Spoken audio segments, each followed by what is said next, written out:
The Lightbulb Mafia, the secrets of the Phoebus Cartel. Imagine you've been deceived for nearly a century, that the most common objects in your home were purposefully designed to fail, that executives from the world's largest companies secretly met on Christmas 1924 to create the biggest market control scheme you've never heard of. This is the Phoebus Cartel, the Lightbulb Mafia. Giants like General Electric, Philips, Osram, and Osram weren't just competing. They were conspiring. They divided the world into territories. They established rules. And they did something unthinkable. They deliberately made their light bulbs worse, reducing their lifespan from 2,500 hours to just 1,000 hours. Why?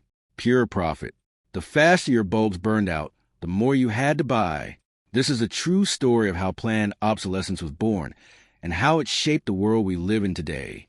The birth of the light empire. Our story begins in the late 19th century, when Thomas Edison and Joseph Swan illuminated the world for the first time. The incandescent light bulb wasn't just an invention. It was a revolution that would change human civilization forever. Suddenly, darkness was optional. Cities could glow through the night. Factories could operate around the clock. Human productivity was about to explode. In 1889, the General Electric Company emerged as the American giant, consolidating Edison's patents and innovations across the Atlantic. Europe was experiencing its own electrical awakening. In the Netherlands, Gerard Philips founded Philips in 1891, initially struggling in a cramped factory in Eindhoven. By the early 1900s, his brother Anton Philips joined the company, transforming it into an industrial powerhouse with his business acumen and ruthless competitive instincts. In Hungary, 1896 saw the birth of Osram, which would become one of Central Europe's most innovative lighting manufacturers. Germany entered the race in 1906 when Osram was founded in Berlin, quickly becoming a technological leader. These companies weren't just manufacturing light bulbs. They were building empires. The breakthrough came with the tungsten filament. Previous bulbs used carbon filaments that burned dim and died quickly. Tungsten changed everything. It could withstand extreme heat, glow brighter, and last exponentially longer. Some experimental prototypes in laboratory conditions lasted over 100,000 hours. Imagine a light bulb that could illuminate your home for over 11 years of continuous use. But here's where the story takes a dark turn. For manufacturers, this technological triumph presented an existential crisis. If a light bulb lasts decades, who will buy more light bulbs? The industry faced its own destruction through success. Sales would collapse. Factories would close. Thousands would lose their jobs. The very brilliance of their innovation threatened to extinguish their profits. Engineers and executives faced an uncomfortable truth. Durability was their enemy. The better they made their products, the worse their business performed. Competition was fierce, driving prices down and quality up. Something had to change. The companies needed control. They needed coordination. They needed a plan. And on a cold December day in Geneva, Switzerland, they would get exactly that. The secret meeting in Geneva, December 23rd, 1924. Christmas lights twinkled along the streets of Geneva as families prepared for holiday celebrations. But in a discreet meeting room, away from festive cheer, something sinister was unfolding. The most powerful executives in the global lighting industry gathered in secret. They came from across Europe and beyond. Representatives from Germany's Osram, including the influential William Meinhardt, Anton Philips himself, the commanding presence behind the Dutch Philips Empire, executives from France's Compagnie de Lampies, and, crucially, representatives from America's General Electric, the behemoth that dominated the Western Hemisphere. The meeting was historic. These competitors, who had spent years fighting for market share, were about to become partners in one of the most audacious business schemes ever conceived. They named their new alliance the Phoebus Cartel, after Phoebus Apollo, the Greek god of light. The irony was almost poetic. A cartel named after the god of light was about to cast a long shadow over global commerce. But this wasn't just a simple business alliance. The agreement they drafted was comprehensive and ruthless. First, they divided the entire world into exclusive territories. Europe, the Americas, Asia, Africa. Each company received its sphere of influence where it would face no competition from cartel members. Production quotas were established. Prices were coordinated. Market share was guaranteed. And then came the most shocking provision, the centerpiece of their conspiracy. They agreed to deliberately limit the lifespan of light bulbs to exactly 1,000 hours. Not 999, not 1,001, exactly 1,000 hours. Years of engineering progress would be reversed. Intentionally, systematically, criminally. The logic was brutally simple. If every bulb died after 1,000 hours, consumers would have to replace them regularly. Demand would remain constant.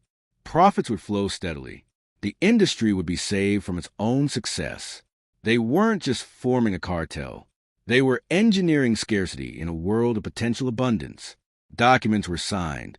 Hands were shaken. Champagne was likely poured.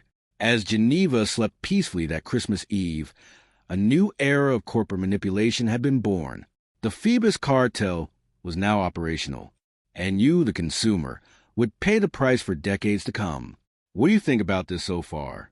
Did you know that major corporations conspired this way a century ago? Does it make you wonder what's happening today? Share your thoughts in the comments. The engineering of obsolescence. The plan was diabolical in its simplicity, but implementing it required precision and secrecy. Engineers who had spent years perfecting light bulb durability now received very different instructions. Make them fail faster. Make them die predictably. Make them disposable. The technical manipulation was sophisticated. They adjusted tungsten filament composition, making it more brittle and prone to breakage. They modified voltage and current specifications to increase stress on the filament. They recalculated the thickness and length of tungsten wire to ensure premature burnout. Everything was calculated to guarantee failure right around the 1,000-hour mark. Not random failure, engineered failure. But conspiracy only works if everyone follows the rules. How would the cartel ensure that no member cheated by producing better bulbs to gain competitive advantage? The answer was brilliant and terrifying. They established testing laboratories in Switzerland, the neutral heart of Europe. In sterile rooms filled with endless racks of burning light bulbs, men in white coats monitored thousands of specimens. Each bulb was numbered. Each was tracked. Each was tested to destruction. Any manufacturer whose bulbs exceeded the 1,000-hour limit faced severe financial penalties. The fine was calculated precisely, half a Swiss franc for every 100 hours over the limit per bulb. This might sound small, but when you're producing millions of bulbs, the penalties became devastating.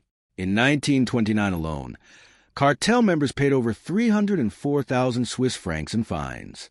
That's equivalent to millions of dollars today. The enforcement was relentless. Internal cartel documents reveal constant monitoring, investigations, and accusations. Some members tried to resist, secretly producing slightly better bulbs by using marginally different voltages or materials. They were caught almost immediately. Anton Philips, the iron-fisted leader of the Dutch operation, discovered General Electric's American subsidiary attempting to circumvent restrictions. He sent furious letters to GE executives, warning them that this was a very dangerous practice that threatened the entire cartel structure. The control became absolute. Patent-sharing agreements meant that if you wanted to manufacture light bulbs commercially anywhere in the world, you likely needed to license technology from cartel members. And licensing came with strings attached. You had to join the cartel. You had to follow the rules. You had to limit your bulbs to 1,000 hours. There was no escape. Meanwhile, consumers remained completely unaware. Advertising campaigns convinced them that 1,000-hour bulbs were actually superior, more efficient, brighter, better. The truth was hidden behind layers of technical jargon and corporate doublespeak. You were paying more for products that were intentionally inferior to what technology could actually deliver. The Phoebus Cartel had achieved something unprecedented in industrial history. They hadn't just fixed prices or divided markets. They had literally rewound technological progress. They had turned innovation backward, and they were making enormous profits doing it. Thank you so much for staying with us this far. Your attention means everything, and I promise you, the best is yet to come. The depths of this conspiracy go even further than you imagine. The Invisible Empire. By the late 1920s, the Phoebus Cartel had achieved what seemed impossible. They controlled an estimated 90% of global light bulb production. Europe, North America, parts of Asia, Latin America, all under their dominion. This wasn't just a business arrangement. This was an invisible empire that touched every home, every office, every street lamp in the developed world. In the United States, General Electric was particularly dominant. Through aggressive patent litigation and strategic acquisitions, they had crushed or absorbed nearly every independent competitor. By the 1930s, GE either owned or controlled through licensing virtually every major light bulb manufacturer in America. If you bought a light bulb in the United States, there was an overwhelming chance it came from a company answering to the Phoebus Cartel. The cartel's reach extended to unexpected places. In China, they established Coco, the China United Lamp Company, in 1932. This Shanghai-based joint venture manufactured bulbs under the Osram, Philips, and General Electric brands, bringing the 1,000-hour standard to millions of Chinese consumers. Factory workers in Shanghai were unknowingly participating in a global conspiracy orchestrated thousands of miles away in Geneva boardrooms. Marketing became a crucial weapon. Massive advertising campaigns reinforced the idea that frequent bulb replacement was normal, even desirable. Print advertisements in newspapers and magazines featured smiling families, their homes brilliantly lit by bulbs that, the ads promised, were the pinnacle of modern efficiency. No mention was made of the laboratory-proven bulbs that could last 20 or 30 times longer. Those prototypes gathered dust in company vaults, locked away like dangerous secrets. But empires, no matter how powerful, always face challengers. By the early 1930s, Japanese manufacturers began causing problems. Small family workshops in Tokyo, Osaka, and Yokohama were producing cheap bulbs and flooding Asian markets. Between 1922 and 1933, Japanese production exploded from 45 million to 300 million bulbs annually. These scrappy competitors weren't part of the cartel. They didn't follow the rules, and their bulbs were significantly cheaper. The cartel tried everything to stop them. They lobbied for tariffs. They attempted to buy Japanese companies. They spread rumors about inferior quality. But the Japanese were resilient and innovative. Despite the global depression devastating economies worldwide, they continued gaining market share. Cartel sales in Asia dropped by 20% during the 1930s, even as overall demand grew. In Europe, some consumers began asking uncomfortable questions. Why did bulbs seem to fail so predictably?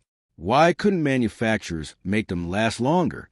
Independent engineers and consumer advocates started investigating. Small articles appeared in technical journals questioning industry standards.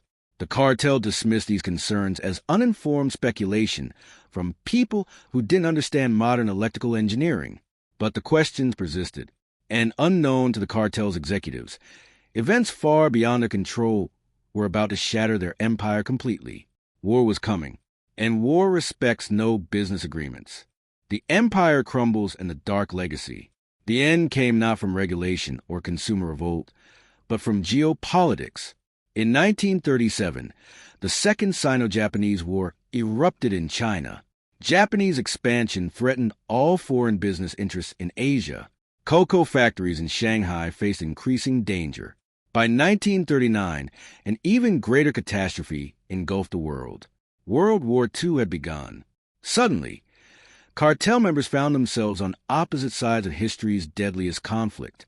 German Osram and Dutch Philips under Nazi occupation couldn't coordinate with American General Electric and British Associated Electrical Industries. Communications were severed. Agreements became meaningless. Territory divisions collapsed as borders shifted with military campaigns. The 1,000-hour standard became irrelevant when factories were being bombed and supply chains destroyed. In 1940, the cartel agreement was officially annulled. The invisible empire that had controlled global lighting for 15 years disintegrated in the chaos of war. But the story doesn't end there. In fact, the most important chapter was just beginning. After the war, as the full extent of corporate collusion came to light, legal consequences followed. In 1949, the United States District Court in New Jersey found General Electric guilty of violating the Sherman Antitrust Act. Their participation in the Phoebus Cartel was cited as key evidence of anti-competitive behavior. Fines were imposed. Executives were reprimanded. The practice of deliberately limiting bulb lifespan was officially prohibited in the United States by 1953. Similar legal actions occurred in Europe. Governments that had been distracted by war and Reconstruction finally turned their attention to corporate misconduct. The Phoebus Cartel became a case study in business schools and law schools, a cautionary tale about unchecked corporate power. But here's the disturbing truth. While the cartel was destroyed and its practices condemned, the 1,000-hour standard remained. Even today, most incandescent bulbs are designed to last around 1,000 hours. The conspiracy may have ended, but its legacy became the industry norm. And the strategy they pioneered? Planned obsolescence spread like a virus through global manufacturing. Consumer electronics companies discovered they could boost sales by ensuring products failed after predictable periods. Smartphones that mysteriously slowed down after 2 years. Printers that stopped working after an exact number of pages. Batteries that die conveniently just after warranties expire. Cars designed with parts that fail predictably, forcing expensive repairs. The Centennial Light, a bulb installed in a California fire station in 1901, has been burning continuously for over 120 years. It proves what's possible when durability is the goal. But that bulb was made before the Phoebus Cartel, before the industry decided that failure was more profitable than function. Modern LED technology has partially broken this cycle, offering bulbs that last tens of thousands of hours. But even here, cheaper LEDs are often designed to fail prematurely through inadequate heat dissipation or substandard components. The ghost of Phoebus still haunts the industry. The cartel's greatest achievement wasn't controlling the light bulb market for 15 years. It was fundamentally changing how corporations think about product design. They proved that engineering obsolescence could be enormously profitable. They demonstrated that consumers would accept declining product quality if marketed correctly. They showed that collusion between supposed competitors was possible on a global scale. Today, we live in a world shaped by their conspiracy. Every time you replace a product that feels like it died too soon, you're experiencing the legacy of that meeting in Geneva on December 23rd, 1924.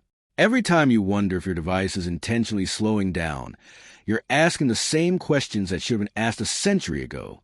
The Phoebus Cartel may be gone, but the darkness it created still surrounds us.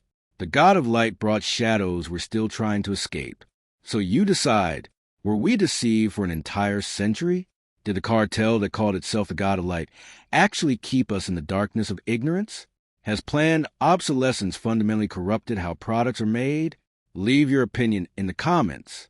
Do you think planned obsolescence still controls our lives today? If this video opened your eyes to one of the greatest corporate conspiracies in history, subscribe to the channel so you won't miss our next revealing episodes. And don't forget, the next recommended video will show you another secret they don't want you to know. Click now and keep discovering the truth.